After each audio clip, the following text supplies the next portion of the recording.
सो hello everyone, welcome guys, welcome once again. स्वागत है आप सभी बच्चों का। बच्चा पार्टी, ये हमारा साउंड चैप्टर का लेक्चर है और आज हमको सोनार डिस्कस करना है। लास्ट लेक्चर में हम लोगों ने एको और रिवर्बरेशन डिस्कस कर लिया था, अगर आप लोगों को याद हो। हमने रिफ्लेक्शन ऑफ साउंड के अंदर ये सब चीज़ें पढ़ी थी, रिवर्बरेशन एंड एको। आज हमें सोनार डिस्कस करना है।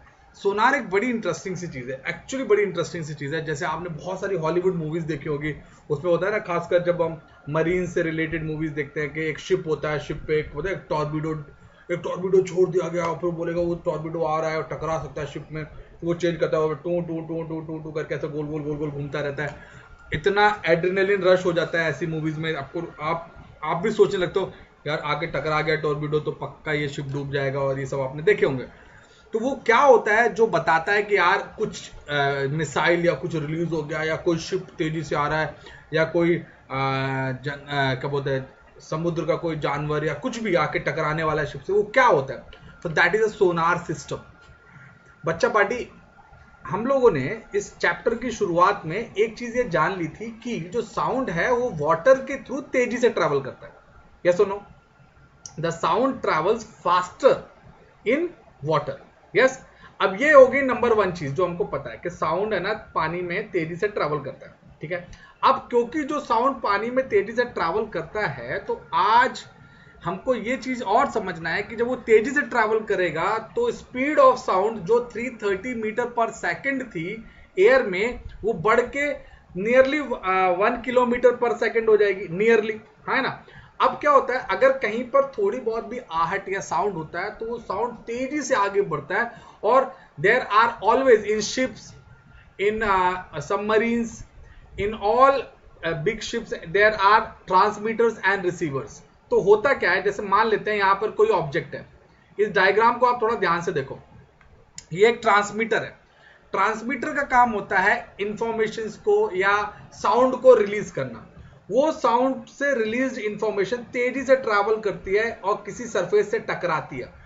अक्सर इस चीज का इस्तेमाल किया जाता है समुद्र की गहराई नापने के लिए, लेकिन आप इसका इस्तेमाल अपने से दूर किसी ऑब्जेक्ट को पता करने के लिए भी कर सकते हो। लेट्स से यहां पर कोई रॉक है, ठीक है, तो जो साउंड है, साउंड यहां से ट्रांसमिट होगा, उससे टकराएगा और वापस रिसीवर उसको रिसीव करेगा। तो ट्रांसमीटर से ट्रांसमिट होकर रिसीवर तक पहुंचने में जो टाइम लगा, उस टाइम को चेक किया जाता है। याद करो, लास्ट लेक्चर में मैंने आपको यह भी बताया था कि जो साउंड होता है वो, जैसे मान लो यहां से लेके यहां तक की डिस्टेंस x है, तो जब वो यहां से टकरा के वापस जाएगा तो फिर से x हो जाएगा। तो साउंड को कितना डिस्टेंस ट्रैवल करना पड़ा? x प्लस x मतलब 2x।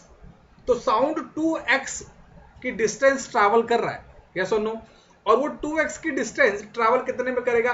किसी भी टाइम पे करेगा। लेट से वो टाइम 1 मिनट हो सकता है, 2 मिनट हो सकता है, 5 मिनट हो सकता है, या 10 सेकंड, 5 सेकंड, 2 सेकंड हो सकता है, यस और नो? अच्छा, तो वो जो साउंड है, वो साउंड को जाकर वापस आने में कितना टाइम लगा, और स्पीड ऑफ साउंड तो आपको वाटर के अंदर कितनी होगी वो पता है। तो स्पीड ऑफ साउंड पता है, टाइम आपको पता है, तो आप डिस्टेंस निकाल सकते हो ना। क्यों? क्योंकि velocity is equal to distance by time, है ना। तो distance is equal to velocity into time. तो वेलोसिटी आपको पता है, टाइम आपको पता है, तो दोनों को मल्टीप्लाई कर दो तो डिस्टेंस आ जाएगा। और ये क्या होगा? ये 2x डिस्टेंस होगा। तो जो भी डिस्टेंस आएगी उसको डिवाइड बाय 2 कर दो तो आपको एक्चुअल डिस्टेंस पता चल जाएगी। ठीक है। ये सोनार टेक्निक बड़ी इंटरेस्टिंग है, बड़ी इंटरेस्टिंग टेक्निक है। इसका देखो, इसका यूज किया जाता है under water hills, valleys, submarines, iceberg, अनशेकन ships. मतलब कोई शिप ऐसी हो जो अचानक वहीं पर जाकर डूब गई है, समझ में? अब आप अपनी शिप लेके जा रहे हो सकता है वो शिप आपसे टकरा जाए, या हो सकता है वो शिप, जैसे टाइटैनिक वाले केस में हुआ था। टाइटैनिक पे सोनार सिस्टम से ही पता चला कि टाइटैनिक डूबा कहाँ है। टाइटैनिक मूवी आप सबने देखी होगी, फिर बाद में वहां पे कैमराज वगैरह जाते हैं और वो दिखाते हैं कि ऐसा था। बात समझ में आ रही है? तो ये तरीका होता है सोनार में। सोनार में एक ट्रांसमीटर होता है, एक रिसीवर होता है। और मैं फिर से एक चीज बोलना चाहता हूँ, ये सोनार सिस्टम एब्सोल्युटली वर्क करता है साउंड के ऊपर, ठीक है। इसका लाइट हाइट से कोई लेना देना नहीं। Now guys, there is one very interesting thing, that is called sonography. मैंने आपको सोनोग्राफी के ऊपर एक छोटा सा डिस्कशन दे दिया था पिछले लेक्चर में, लेकिन आज हम इसको और एक बार देख रहे हैं।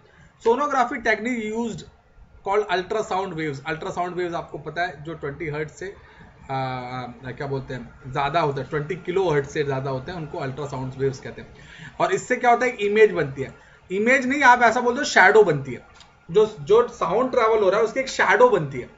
ठीक है, देखो क्या होता है, ये आपको प्रोसीजर दिखा रहे हैं, ये एक प्रॉब होता है, दिस इज अ प्रॉब। ठीक है, ये सोनोग्राफी की मशीन होती है, उसके साथ ये एक प्रॉब लगा होता है जो ये डॉक्टर हाथ में लेके रखा है। ये जो प्रॉब होता है उसके जिस भी पेशेंट के पेट में आप बेली में इसको लगाते हो तो वहां पर आपको एक जेली डालनी पड़ती है। दैट जेली इज वाटरी जेलीड, है ना, वाटरी जेली है, ताकि वो जो प्रॉब है जो उसके हाथ में वो स्किड हो सके और इमेज बनती है। देखो इन्होंने खुद लिख दिया इमेज, है ना, actually this is image means this is a shadow. क्यों, क्योंकि जहां पर क्या बोलते हैं साउंड है, साउंड जाएगा तो साउंड क्या है, साउंड अलग अलग मीडियम पे अलग अलग ट्रैवल करता है, यस और नो। अपन को पता है ना, साउंड एयर में अलग ट्रैवल करता है, वाटर में अलग ट्रैवल करता है, सॉलिड में अलग ट्रैवल करता है। तो हमारे बॉडी का कॉम्पोजिशन एक जैसा नहीं होता। हमारे बॉडी में कहीं पर ब्लड है, कहीं पर मसल्स है, कहीं पर बोन्स हैं, कहीं पर कार्टिलेज है, तो इसीलिए आपको अलग अलग शेडो मिलती है और उस शेडो से आपकी खुद की एक इमेज बन जाती है और वो इमेज हमको सोनोग्राफी में देखने को मिलती है। It is a very simple thing. तो जैसे ये जो लेडी है ना यहाँ पर ये प्रॉब ले रही थी, तो ये प्रॉब क्या कर रहा है, ये प्रॉब है ना साउंड वेव्स रिलीज कर रहा है, ये रिलीज कर रहा है। और जो पेशेंट जहां पे लेटा होता है ना वहां उसके बॉटम में है ना कुछ वायर्स लगे, जैसे ये बेड है ना, ये सोनोग्राफी मशीन है और इसके वायर्स इस बेड पे लगे रहते हैं। तो इस बेड पे है ना उसकी शैडो बनती जाती है, वो शैडो अपन को स्क्रीन पे दिखती जाती है।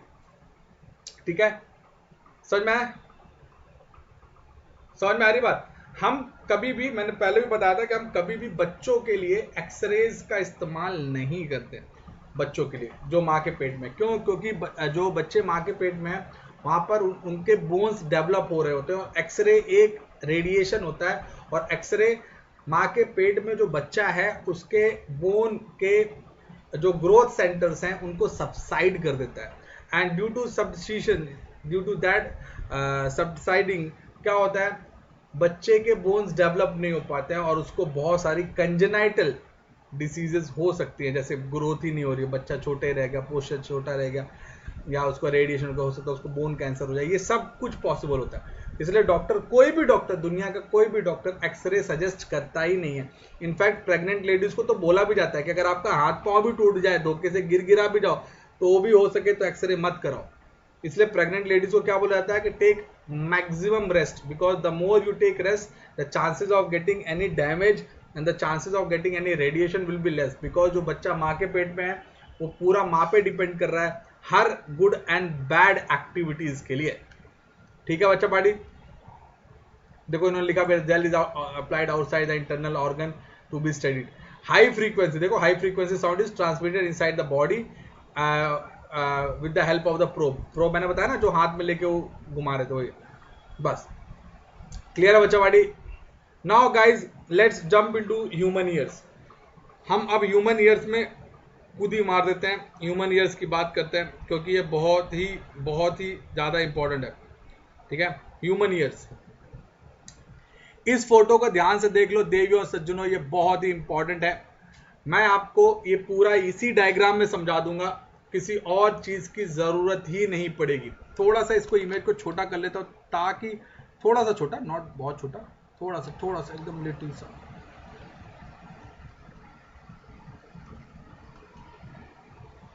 वेरी गुड, ये कुछ ज्यादा ही छोटा हो गया, बस बन गई बात। बच्चा party just have a look on human ear, this is an awesome diagram, this is an awesome diagram, there is no need to go beyond this diagram, this is awesome, absolutely awesome diagram। प्यारे बच्चों मैं आपको पूरा बता रहा हूं, ध्यान से देखिएगा, कुछ ना समझ में आए तो आप कमेंट सेक्शन का इस्तेमाल करके पूछ सकते हैं। सबसे पहले बच्चा पार्टी आप नजर डालिए इस पार्ट पर, ये एक्सटर्नल ईयर है। देखो हम अपने कान को 3 पार्ट्स में डिवाइड कर सकते हैं, outer ear, middle ear and internal ear. Outer, middle and internal, ठीक है, outer, middle and internal ear 3 parts में क्लासिफाई कर सकते हैं। जो आउटर पार्ट होता है वो हमें दिखाई देता है, ये जो आपको दिख रहा है ना, ये आउटर ईयर है जिसको हम पिन्ना कहते हैं, जिसको आपके स्कूल के टीचर ने खींचा होगा जब आप स्कूल के काम या होमवर्क नहीं करके आए होगे या आपने स्कूल में मस्ती की होगी, तो जिसको पकड़ के टीचर खींचते हैं ना वो कहलाता है पिन्ना। बेसिकली पिन्ना जो होता है वो पूरा मस्कुलो कार्टिलेजियस पार्ट होता है। मस्कुलो कार्टिलेज मतलब आपको मसल जैसा लगेगा, लेकिन ऐसा नहीं है कि आप दबा के मोड़ के रख दो, आप उसको छोड़ोगे वापस अपने शेप पे आ जाएगा। तो मसल्स और कार्टिलेज का बना होता है बाहर का कान, जिसको हम पिन्ना कहते हैं। जो ये पार्ट होता है इसको लोब्यूल बोलते हैं, लोब, जिसको टीचर पकड़ के एक्चुअली खींचता है, जो आपका कान लटक रहा होता है ना, उसको लोब्यूल बोलते हैं। कुछ लोगों में लोब्यूल जुड़ा और होता है जबड़े के साथ, कुछ लोगों में फ्री होता है, तो ये डिपेंड करता है पर्सन टू पर्सन, ठीक है। अगर आप इस एक्सटर्नल ईयर को देखोगे तो इस एक्सटर्नल ईयर का शेप ऐसा होता है कि वो साउंड को एक साथ कलेक्ट करता है। बेसिकली एक कलेक्टर होता है जो साउंड या वाइब्रेशन को कलेक्ट करता है और उस पूरे कलेक्टेड साउंड को यहां से अंदर घुसाता है, और ये कहलाता है ऑडिटरी कैनाल, जिसको कई लोग टिम्फैनिक कैनाल भी कहते हैं।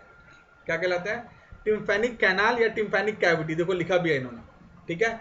और ये जो टिम्फैनिक कैनाल मतलब पाइप, ठीक है, जहां पर आप कान साफ करते हो, यहाँ पर बहुत सारे हेयर्स होते हैं, हेयर्स और सिबेसियस ग्लैंड्स होती है जो वैक्स रिलीज करती हैं। हेयर्स और सिबेसियस ग्लैंड का काम होता है कि एयर या वाइब्रेशन के साथ जो डस्ट एंड डर्ट पार्टिकल आ रहे हैं वो रुक जाए, उसको आप यहाँ रोक लो। क्यों? क्योंकि अगर वो अंदर जाएगा तो अंदर इसको जिसको ईयर ड्रम कहते हैं, ईयर ड्रम इज जस्ट कान का पर्दा, इसी को ईयर ड्रम कहते हैं। और जब आप साउंड एयर जाती है ना, एयर या साउंड यहाँ से जाता है, तो वो जो वाइब्रेशन है वो ईयर ड्रम को वाइब्रेट करता है। जैसे आपने एक्चुअल में ड्रम देखा होगा स्कूल में, धम धम धम धम करके, तो वो कैसे वाइब्रेट होता रहता है ऊपर नीचे। तो जो वो ऊपर नीचे करके वाइब्रेट होता रहता है, ऐसे ऐसे ऐसे ऐसे ऐसे ये भी वाइब्रेट होता है, ऐसे ऐसे ऐसे ऐसे करके। समझ में आया? क्यों? क्योंकि साउंड यहाँ से गया, ये वाइब्रेट होगा। तो अगर डस्ट एंड डर्ट जाएगा तो इससे चिपक जाएगा, और चिपक जाएगा तो आपको कान में दर्द होगा। क्यों दर्द होगा? क्योंकि ये एक स्ट्रेच्ड मतलब खिंचा हुआ झिल्ली होती है, पूरी तरह से खिंची हुई रहती है। अरे भाई आपने देखा होगा ना, अगर स्ट्रेच रहेगी तभी तो वाइब्रेशन आएंगे। आपने स्कूल के ड्रम देखे होंगे, तो स्कूल के ड्रम को नट बोल्ट से टाइट किया जाता है, एकदम टाइट। क्यों टाइट करते हैं? ताकि ज्यादा आवाज वाइब्रेट हो, ज्यादा साउंड निकले। समझ में? तो ऐसे ही कान भी अपने टाइट होके रहते हैं, कान के पर्दे। समझ में? और अगर कचरा लग जाएगा तो ऑब्वियसली उनके वाइब्रेशन में दिक्कत आएगी, इसलिए कानों में दर्द भी होता है, सुनाई भी कम देता है। इसलिए भगवान ने नेचुरली हमको कान के अंदर वैक्स और हेयर्स दिए जो डस्ट एंड डर्ट को रोक लेते हैं ना। जो ये वाला पार्ट है जिसको मैंने ईयर ड्रम बोला, ईयर ड्रम जंक्शन है, ब्रिज है। किसका जंक्शन और ब्रिज है? एक आउटर और मिडिल ईयर का। आउटर ईयर को मिडिल ईयर से जोड़ने का काम कौन करता है? ये ईयर ड्रम। समझ में आया? मतलब जैसे ही आप ईयर ड्रम के अंदर जाओगे तो आपको मिडिल ईयर देखने को मिलेगा। मिडिल ईयर में बेसिकली दो ही चीजें होती है। क्या? एक तो होता है चेन ऑफ 3 बोन्स, 3 हड्डियां होती हैं, ठीक है। इन 3 हड्डियों के नाम है मेलियस, इनकस एंड स्टेपिस। मैं नाम बता रहा हूं, आप चाहो तो लिख लेना, मेलियस, इनकस एंड स्टेपिस, ठीक है। मेलियस स्टेपिस एक्चुअली घोड़े की नाल जैसा होता है, देखो आपको दिख भी रहा होगा, अगर आप इसको जूम करके देखो तो घोड़े की नाल जैसा स्टेपिस बोलते हैं। तो मेलियस, इनकस एक हैमर जैसा होता है, तो मेलियस से जुड़ा होता है इनकस, फिर स्टेपिस। ये हमारी बॉडी की सबसे छोटी बोन्स होती हैं। अगर कोई आपसे पूछे सबसे छोटी बोन हमारी बॉडी में कहाँ प्रेजेंट है, तो कान के मिडिल ईयर में प्रेजेंट है। Middle ear of human ears, उसमें कान के 3 छोटी हड्डी होता है, मेलियस, इनकस एंड स्टेपिस। और मिडिल ईयर में इन ईयर ऑसिकल्स, इनको शॉर्ट में ऑसिकल्स कहते हैं, हड्डियां, कान की हड्डियां। तो इन ईयर ऑसिकल्स के अलावा आपको एक ट्यूब भी दिखाई देती है जिसको यूस्टेचियन ट्यूब कहते हैं। यूस्टेचियन ट्यूब, ये जो यूस्टेचियन ट्यूब है ये कान को माउथ से कनेक्ट करती है। याद रखना, कान को माउथ से कनेक्ट करती है। इसीलिए कई बार ऐसा होता है कि कान में इन्फेक्शन है तो माउथ में पहुंच जाता है, और अगर माउथ में इन्फेक्शन है तो कान में पहुंच जाता है, तो कान भी दर्द देता है। इसीलिए ear, nose, throat, ENT doctors होते हैं। ईएनटी नाक मुंह से भी कनेक्टेड है और मुंह कान से भी कनेक्टेड है, तो नाक, कान, मुंह, ये तीनों काइंड ऑफ इंटरकनेक्टेड होते हैं। इसलिए ईएनटी के अलग से डॉक्टर होते हैं, क्योंकि ईयर में कोई डिसऑर्डर है, बीमारी है, तो वो नोज में भी जा सकती है एंड थ्रोट पे भी जा सकती है, इसलिए ईएनटी डॉक्टर्स होते हैं। तो यूस्टेचियन ट्यूब का बेसिकली काम क्या होता है? एयर को बैलेंस बना के रखना। जैसे मान लो आपने देखा होगा कहीं अचानक धमाका हो जाए तो आप तुरंत कान में हाथ लगाते हो, और आपने शायद नोटिस नहीं किया होगा क्योंकि ये इनवॉलेंट्री एक्शन है। तो जैसे ही कभी धमाका होता है या कुछ अचानक शोर होता है तो आपका मुंह खुल जाता है, ओपन हो जाता है। क्यों? क्योंकि जब शोर होता है तो ईयर ड्रम तेजी से वाइब्रेट होता है, तो यहाँ पर एयर का प्रेशर क्रिएट होता है, उस प्रेशर के कारण मुंह आपका ऑटोमेटिकली खुल जाता है।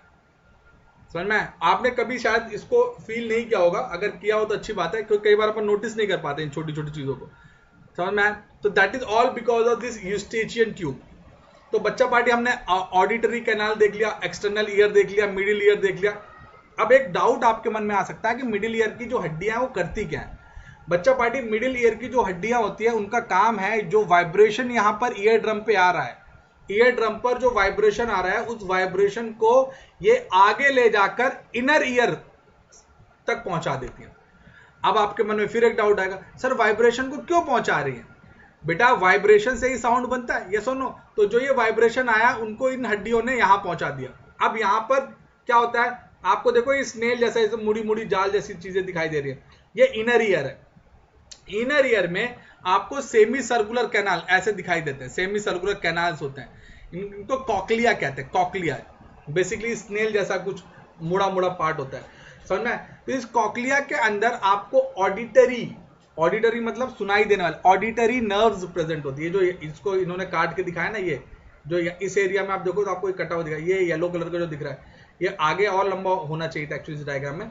So that is called auditory canal.